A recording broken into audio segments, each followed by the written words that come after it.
Okay. Hi everyone! Today we're going to be talking about how to interpret the unit circle. The unit circle is the basis for all of our trigonometric functions, so it's important to have a baseline understanding of how to use it before we move to application problems. Looking at this unit circle, some of this may be familiar to you. Go ahead and pause the video and see what you can recognize. Okay, we have three main parts: angle measures as degrees and radians, cosine, and sine. Now, the cosine and sine are written as x and y values of a coordinate. That's because the unit circle is on a graph, with the x-axis representing cosine and the y-axis representing sine, because it's adjacent, opposite. The fractions are just our SOHCAHTOA ratios, so we can use them to create triangles. Notice that the denominator for our sine and cosine are the same.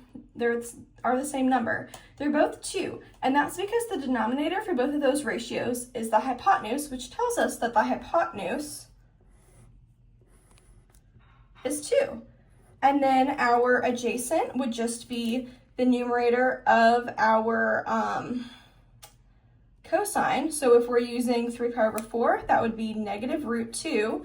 And then our opposite would be the numerator of our sine, which would be positive root 2.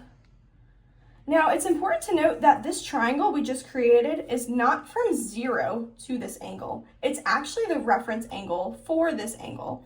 See, if we went from 0 on our unit circle all the way to the end of that angle, we would get something that looks like this. And we can't really do anything with a triangle this obtuse. So instead, when we go from this angle to its reference angle, we can create a right triangle and be able to use all of our trigonometric functions. So what is a reference angle? Basically, reference angles means that we're going from the closest x-axis to that angle. So in quadrants 1 and 2, we would be going up. So in quadrant 1, we would be using the positive side of the x-axis. Quadrant 2, it's negative. Quadrant 3, we're using the negative x-axis again. And for quadrant 4, we're using the positive x-axis. Which is why in quadrant 1, our cosine is positive because we're using the positive side of the x-axis. Quadrant 2, it's negative because we're using the negative side of the x-axis. Quadrant 3, we stay negative, and in quadrant 4, we move back to positive. And the same is true for our sine, but this time we're using the y-axis. So in quadrants 1 and 2, we're using the positive side of the y-axis, which is why our sine all the way through quadrants 1 and 2 is positive. And when we use the negative part of the y-axis for quadrants 3 and 4, all of our sines are negative. Now, we've been given cosine and sine. What we haven't been given is tangent. So take a minute to pause the video and think of how you might be able to find tangent. Okay, so we can find tangent from the triangles we just made using SOHCAHTOA. This should look pretty familiar to you at this point. What we need to do is find this opposite and adjacent of our triangle, which we were able to find from those cosine and sine ratios. So let's try doing this together for 5 pi over 6. Go ahead and pause the video and work it out on your own, and then we'll do it together. Okay, so for 5 pi over 6, I draw my triangle. We're working at a quadrant 2 again, which is why my adjacent is over here, or my opposite is over here on the left, and then my adjacent is below theta. So with 5 pi over 6, my hypotenuse stays 2, my adjacent is negative root 3, and then my opposite is 1.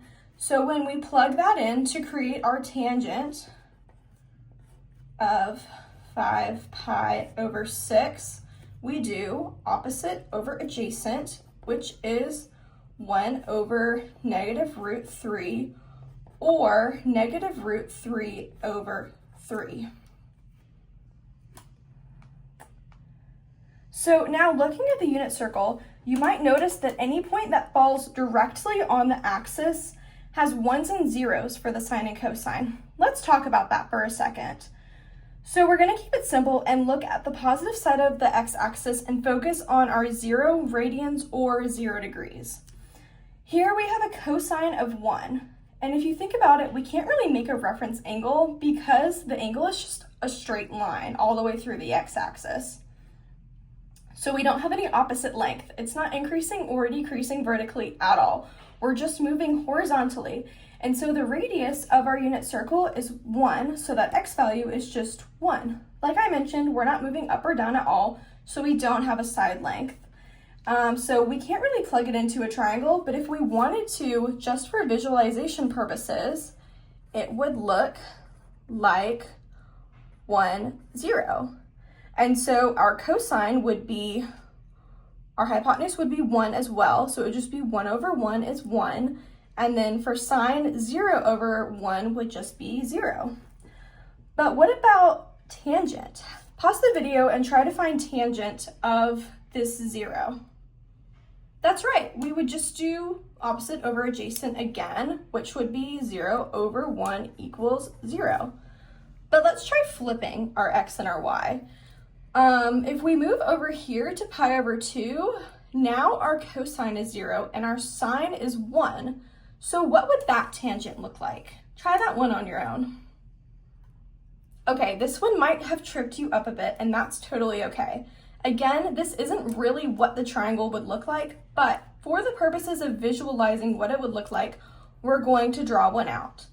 So for this, our adjacent is 0, our opposite is 1, and then our hypotenuse would be 1 again. And so if tangent is opposite over adjacent, that would mean 1 over 0 would be our ratio. And that's not a number. And you can check that by plugging it into your calculator. I'm in degrees, so if I take the tangent of 90 degrees, I get a domain error. So if there's ever a point where you're doing these ratios and you get a number and you're not entirely sure if it's right, you can always double check with your calculator to make sure you're on the right track. So now we've gone through the basics of the unit circle together, and you should feel confident at this point being able to identify sine and cosine within each quadrant, knowing the signs for your sine and cosine within each quadrant, and being able to create reference angles and triangles to find your tangent. I hope this helps.